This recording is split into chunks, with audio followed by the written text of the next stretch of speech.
नमस्ते दोस्तों। आज सुनिए, माँ तो डिप्रेशन में जा रही हैं। नीनी ने फोन को टेबल पर रखा, कांपते हाथों से आंसू पोंछते हुए खिड़की से बाहर देखा कि काले बादलों के बीच सूरज कहीं छुप गया था। दूर समुद्री लहरें उफान पर थी, जैसे रेत पर पहले पहुंचने की लालसा में लहरें एक दूसरे के साथ होड़ में लिप्त हो।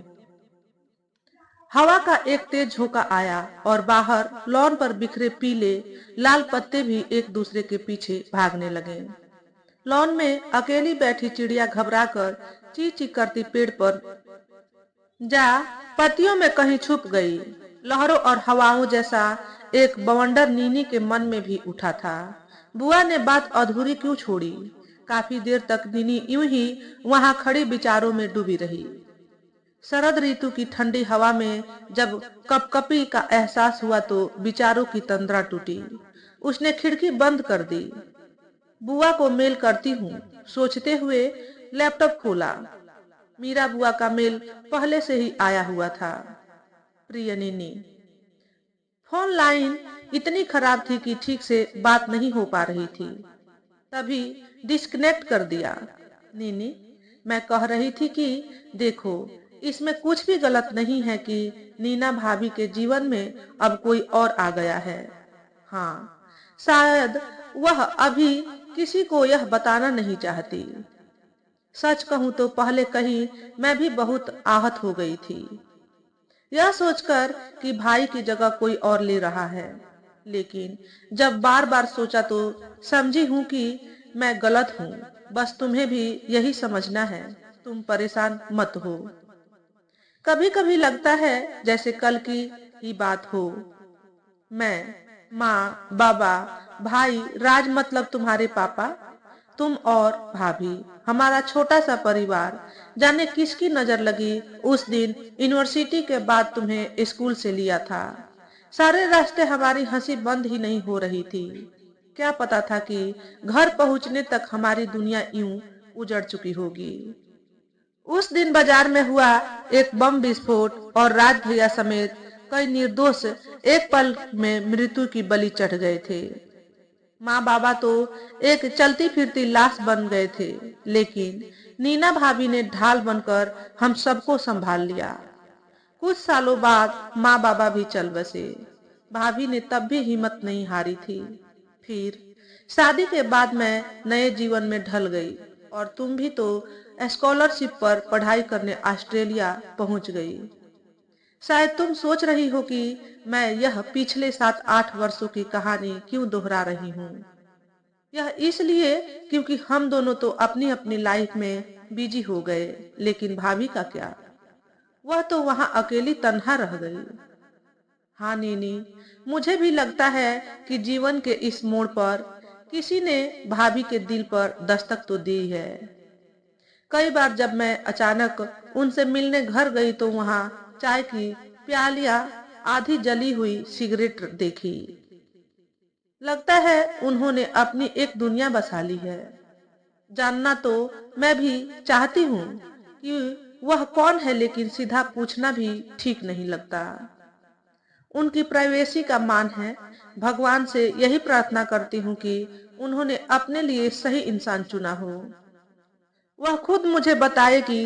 बस इसी बात का इंतजार कर रही हूँ। नीनी, उन्हें हमारा सपोर्ट चाहिए। तुम समझ रही हो ना? उनसे बात करो और बताओ कि तुम उनके साथ हो। प्यार सहित, मीरा बुआ। नीनी कुछ पल के लिए चुपचाप बैठी रही, फिर कुछ सोचकर ईमेल लिखने लगी। प्रिय माँ, आपको कॉल करना चाह रही थी, लेकिन शायद लिखना आसान है। माँ, सोचा था आपसे इस बारे में कोई सवाल नहीं करूंगी, लेकिन अब खुद को रोक भी नहीं पा रही हूँ। आप जानती हैं कि इस बार छुट्टियों में घर आकर मुझे वहां कुछ भी अच्छा नहीं लगा था। मैं यूनिवर्सिटी जल्दी खुलने का बहाना बनाकर लौट आई। सच तो यह है कि मुझे महसूस हुआ कि आपने मुझे अपने से अलग कर दिया है। आपकी तो पूरी दुनिया मेरे चारों ओर घूमती थी, तो अब क्या अब मैं आपकी वह दुनिया नहीं रही? हाँ, आपका किसी और के साथ होना शायद मैं आसानी से स्वीकार नहीं पाती। कुछ समय लगता, लेकिन क्या अब मुझे कुछ भी जानने का अधिकार नहीं रहा? आप झुठलाने की कोशिश मत करना, क्योंकि मुझे पता है कि आपके जीवन में कोई है। माँ, मैं समझती हूँ आपके जीवन का खालीपन, अकेलापन मुझे याद है। जब एक बार दादाजी ने आपसे पुनर्विवाह की बात की थी, तो आप गुस्सा हो गई थी। आपने कहा था कि वह ऐसा सोच भी कैसे सकते हैं और पापा की जगह कोई नहीं ले सकता। लेकिन अब माँ, किसी का आपके जीवन में आ जाना गलत नहीं है, तो आप छुपा क्यों रही हैं? आपके बाथरूम में आफ्टर सेव लोशन की बोतल सब सच बयान कर रही थी। मैंने उसे पहचान लिया था। शायद मेरे आने पर आप उसे हटाना भूल गई। अपने स्कूल के दिनों से मैंने उस आधी खाली बोतल को ड्रेसिंग टेबल पर देखा था। आपने कहा था यह पापा की याद है, उनकी पसंदीदा खुशबू। माँ, इतने सालों के बाद आपने उस खुशबू को किसी और से बांट लिया। वह खुशबू तो बस सिर्फ हमारी थी ना, उस पर तो मेरा भी हक था। यही नहीं, जब भी पापा कहीं टूर पर जाते थे, वह शाम 6 से 7 बजे के बीच फोन करते थे। पापा के जाने के बाद आप इस समय के बीच किसी से फोन पर बात करना पसंद नहीं करती थी। फोन बजता रहता था। धीरे धीरे हमारे जान पहचान वालों ने आपकी भावनाओं का आदर करते हुए खास इस समय फोन करना भी बंद कर दिया था। मेरी बाल बुद्धि को यह सब बहुत अटपटा भी लगता था, याद है? इसे लेकर आपसे झगड़ा भी किया था, और तब आपने मुझे समझाते हुए कहा था कि यह शाश्वत प्रेम बंधन है और इसकी गहराई समझने के लिए मैं बहुत छोटी थी। सच कहूं तो आपका यह शाश्वत प्रेम तो मुझे अब भी समझ नहीं आया है। और बाय द वे, अब वह शाश्वत प्रेम कहाँ चला गया? Fuel out of the window. Sorry माँ, आपको हर्ट करने का इरादा नहीं है, लेकिन सच्चाई तो यही है ना। सब कुछ साफ साफ समझ आ रहा है। यह बात मैं इसलिए कह रही हूँ कि एक बार नहीं बल्कि कई बार मैंने आपको इसी समय पर फोन किया और फोन बिजी आता था। यानी कोई तो है जिससे आप इसी समय पर बात करने लगी। क्या कुछ कहीं गलत कहा मैंने? नहीं माँ, मैं आपसे कोई सफाई नहीं मांग रही हूँ। जानती हूँ कि सबको अपनी मर्जी से जीने का अधिकार है। मैं तो बस सोच रही हूँ कि वह कौन है जिसने इतनी जल्दी पापा की जगह ले ली, और क्या आपको पक्का है कि वह आपके लिए एक सही इंसान है? मैं आपको किसी के भी साथ स्वीकार कर सकती हूँ, लेकिन पापा को और उनकी चीजों को कैसे बांट लूं? नहीं, शायद मैं इसके लिए तैयार नहीं। माँ, मुझसे वह नहीं हो पाएगा। तो क्या इसलिए आपने अपने जीवन का इतना बड़ा सच मुझसे छुपा लिया? आपको लगा कि मुझे आप नहीं बताएंगी तो मुझे खबर नहीं होगी। माँ, बुआ भी जानती है कि आपके दिल में अब कोई और आ गया है। उन्हें इस बात से कोई परेशानी नहीं है और वह चाहती है कि मैं आपके इस निर्णय को सपोर्ट करूं। मैं समझती हूँ कि मुझे यही करना चाहिए, लेकिन नहीं माँ, मैं स्वार्थी नहीं हूँ, लेकिन पता नहीं क्यों ऐसा लग रहा है जैसे मेरा सब कुछ खो गया है। पापा तो खो गए थे, अब आप भी। आपने एक बार भी मुझसे बात नहीं की। माँ, आपने मुझे अपने से दूर क्यों कर दिया? क्यों माँ, क्यों? और हाँ, लव यू माँ, मुझे आपकी फिक्र है। नीनी। ईमेल पढ़ते पढ़ते नीना का चेहरा पीला पड़ गया। यह सब क्यों हो गया? मेरी बच्ची नीनी को फोन करना होगा। घड़ी की ओर देखा तो रात के 8:30 बजे थे। वहां तो रात का 1 बजा होगा। सोई हुई होगी। नीना की बेचैनी बढ़ती जा रही थी। उसने ईमेल को बार बार पढ़ा और फिर रिप्लाई पर क्लिक किया। डियर नीनी, मैंने यह क्या कर दिया? अनजाने में तुम्हें दुखी और निराश कर दिया। शायद भगवान भी मुझे इसके लिए माफ नहीं करेगा। सुबह का इंतजार नहीं कर पा रही। नीनी बेटे, तुम्हारे मन में यह क्या चल रहा था? मुझे जरा भी एहसास नहीं हुआ। कैसी माँ हूँ मैं? अपने आप पर ग्लानि हो रही है। कैसे बताऊं कि मेरी सारी दुनिया तुम ही से है? सिर्फ तुमसे। काश तुम मुझसे बात कर लेती। और मीरा, उसने भी मुझसे बात नहीं की। एक बार पूछती तो सही। वह अभी तक वैसी की वैसी ही है, कुछ भी नहीं बोलेगी। कई बार वह घर आई, लेकिन कभी खोई खोई तो कभी डबडबाई आंखों से घर को देखती थी। कई बार माँ बाबा के कमरे में जाकर कुछ पल अकेले खड़ी रहती थी। मैंने तो सोचा था कि मन भर आता होगा अपने मायके में आकर। कितनी यादें हैं जो है हम सबकी इस घर के साथ। अब समझ आ रहा है, मुझे सब कुछ उससे भी बात करूंगी।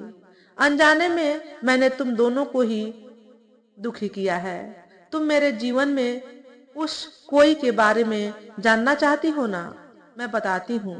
एक बार तुम्हारे दादाजी ने मुझसे कहा था, अकेलापन घना और ठंडा होता है, यह अंदर तक घर कर जाता है। इस पर मैंने उन्हें कहा था कि सदियों से इंसान के जीवन में उथल पुथल होती रही है, फिर भी लोग जिंदा रहते हैं, तो मैं भी रह सकती हूँ। उनकी वह बात वर्षों बाद अब समझी हूँ। नीनी, समुद्र की गहरी गर्जना के बीच ठंडी रेत पर चलते हुए मैंने जाना कि अकेलापन कितना गहन होता है। लहरों को क्षितिज की ओर वापस भागते देख मैं भी राज से मिलने के लिए तरसने लगी थी। आंगन में चिड़िया चचहाती नहीं बल्कि चीखती सी लगती थी। मेरी खंडित जिंदगी जैसे मुट्ठी में बंद रेत सी है। मुट्ठी जितनी कसो रेत उतनी ही फिसलती जाती है। राज तो मेरे वह प्रकाश पुंज है जिससे मैं रोशन हूँ। बस अपने उस गहरे अकेलेपन की चादर में मैंने उनके एहसास भर लिए। वह दिल में थे लेकिन सामने नहीं थे, तो मैंने राज को अपने आसपास जिंदा कर लिया। अलमारी में उनके कपड़े वापस लगा दिए। आधी जली सिगरेट एस्ट्रे में रखना शुरू कर दी। सूज बाहर निकाले, कभी उनकी शर्ट्स धोकर बाहर टांगी दी। और अब मैं राज की सिगरेट्स, कपड़ों, जूतों और उनके आफ्टर सेव से बात करती हूँ। यह असली आवाजों की दुनिया से अलग है, लेकिन इसमें अनोखा सुकून है। नीनी, जो हरदम साथ हो उसे साझा करना कैसे संभव है? मुझे पता है कि तुम मेरी फिक्र करती हो, मुझे बहुत प्यार करती हो। यकीन करो, कुछ भी नहीं बदला। मैं वही हूँ, तुम्हारी वही मजबूत माँ। कल जब तुम यूनिवर्सिटी से घर आओगी तो फोन करूंगी। अपना ख्याल रखना। बहुत सारा प्यार, माँ। अगली सुबह नीनी को आंसुओं के सैलाब से उभरने में कुछ समय लगा। हे भगवान, हमने क्या सोच लिया था और माँ को यह क्या हो गया? परेशानी की हालत में वह समुद्र तट पर पहुंच गई। रात के तेज उफान से थककर लहरें अब धीरे धीरे अटखेलियां कर रही थी। शांत समुद्र के किनारे का यह एकांत नीनी को सुकून दे रहा था। एक चंचल लहर ने जब हल्के से पास आकर नीनी के पैरों को भिगोया तो नीनी वहीं खड़ी उस लहर को रेत पर फैलते देखती रही। लहरें आती रही और उसके पैर रेत की गहराई में दबने लगे। कुछ देर बाद जब नीनी ने चलना चाहा तो पैर रेत में धंस कर गुम हो गए थे। इंसान अनजाने ही अपनी किसी गहराई में उतरता जाता है, यहाँ तक कि खुद की पहचान भी मिटा बैठे। यह सोचते हुए नीनी को पैर बाहर निकालने में कुछ समय लगा। माँ को असली लोग, असली आवाजों के बीच होना चाहिए। उन्हें उनकी काल्पनिक दुनिया से बाहर निकालना होगा। यह प्यार नहीं है। माँ तो डिप्रेशन में जा रही हैं। इससे पहले कि हालत और बिगड़े, जल्द ही कुछ करना होगा। नीनी स्थिति की गंभीरता को समझ रही थी। तभी एक ख्याल कौंधा। डॉक्टर आकाश आनंद, डॉक्टर आनंद राज के मित्र थे और एक सफल मनोचिकित्सक भी। उनकी पत्नी की लगभग 15 साल पहले एक दुर्घटना में मृत्यु हो गई थी। उन्होंने दोबारा शादी नहीं की। नीनी को अपनी बेटी की तरह मानते थे। माँ को वही इस गहराई से निकाल सकते थे। क्या मालूम आगे चलकर कोई नई कोपल भी फूट पड़े। नीनी हैरान थी कि ऐसा उसने पहले क्यों नहीं सोचा। सूरज की सुनहरी किरणों से रेत दमकने लगी थी। मुस्कुराते हुए नीनी ने अपनी बाहें फैला दी, जैसे प्रकृति की सारी सुंदरता को बाहों में समेट लेगी। प्रफुल्लित नीनी ने घर आते ही डॉक्टर आनंद को एक ईमेल भेजी। कुछ महीनों बाद जब नीनी ने माँ को फोन किया तो फोन पर न सिर्फ टीवी की आवाज बल्कि डॉक्टर आनंद की खांसी भी सुनाई दी। माँ, क्या अंकल आनंद वहाँ खाने के लिए आए हैं? अरे नहीं, हम खाने के लिए बाहर जा रहे हैं, ठिठोली करते हुए नीना ने कहा। और तुम्हारे बातूनी अंदाज अंकल की बोलती आज बंद है। खांसी ने टेप लगा दी है। वह ठहाके लगाकर हंस पड़ी और इधर नीनी की आंखें खुशी में भर आई। तो दोस्तों, आज के वीडियो में बस इतना ही। अगर आपको हमारे द्वारा बताई गई कहानी थोड़ी सी भी अच्छी लगी हो तो वीडियो को लाइक और शेयर करें। चैनल पर पहली बार आए हो तो चैनल को सब्सक्राइब करके बेल नोटिफिकेशन को ऑल पर सेट कर लें, ताकि आपको ऐसे ही अच्छे अच्छे वीडियो देखने को मिले। हमेशा खुश रहे, हमेशा स्वस्थ रहे। वीडियो देखने के लिए आपका बहुत बहुत धन्यवाद।